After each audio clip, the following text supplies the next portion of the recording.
આપણે પહોંચી ગયા છીએ રામાપીરના મંદિરના ગેટના સામે। તો હાલો મિત્રો, આપણે જાવી ગેટની અંદર અને પછી જઈશું રામાપીરના દર્શન કરવા। આપણે રામાપીરના દર્શન કરીને બહાર આવતા રહ્યા છીએ। અંદર વિડીયો ઉતારવાની મનાઈ છે। તો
હાલો મિત્રો, હવે આપણે નીકળી છીએ ગેટના બહાર અને જઈશું પ્રસાદી કરવા।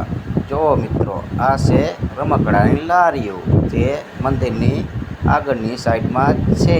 આપ વિડીયોમાં જોઈ શકો છો મિત્રો। આ છે ભૈરવની ગુફા। જો મિત્રો, પીપરી ધામમાં જ આવેલી છે ભૈરવની ગુફા। હવે આપણે જઈશું પ્રસાદી કરવા। જો મિત્રો, સામે દેખાય અહીંયા આપણે પ્રસાદી કરવા જવાનું છે। આ છે પ્રસાદી માટેનો હોલ।